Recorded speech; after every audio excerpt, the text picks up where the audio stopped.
Today we're going to discuss how to convert Razor to PDF in Blazor Server using C#. How's it going, developers? Welcome to the channel. Today we're going to learn how to convert Razor to PDF in Blazor Server application using IronPDF and its Blazor extension. For this tutorial, we've already installed IronPDF and its extension, but you can easily do so yourself using the NuGet package manager. So go ahead and do so if you'd like to follow along.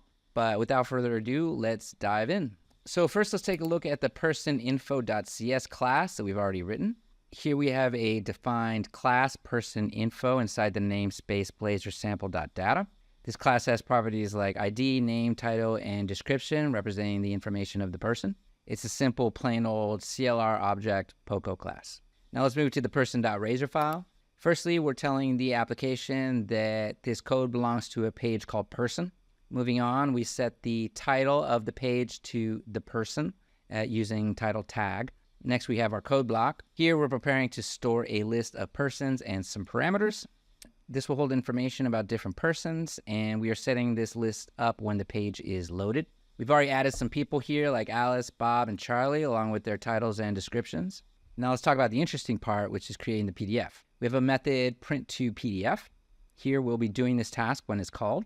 It's preparing the PDF to have some nice details like date, time, and page number at the bottom.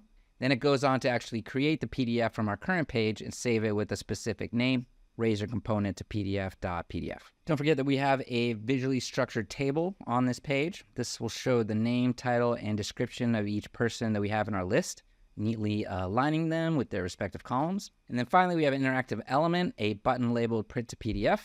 And when someone clicks this button, it will activate our PDF creating method, producing and saving the PDF as we discussed. So let's move to the nav menu.razor to add navigation. Simply paste this following code to get a navigation link to our person component. All right, so with everything in place, it's time to run our project, and we'll wait for the program to compile and run successfully. All right, program is running. So we click on the person on the side navbar menu. And let's click on the print to PDF button to generate the PDF.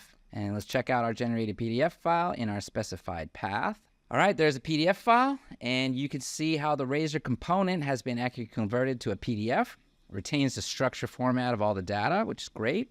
All right, and that concludes our tutorial on converting Razor components to PDF in Blazor Server application using IronPDF. It's obviously really straightforward and very useful in generating reports or documents in your Blazor applications. All right, we hope you found this tutorial helpful. Please like and subscribe if you'd like some more of these videos from us. And if you'd like to try out IronPDF yourself, there's a link on our site with a trial subscription. Check it out, download it, install it. You can thank me later.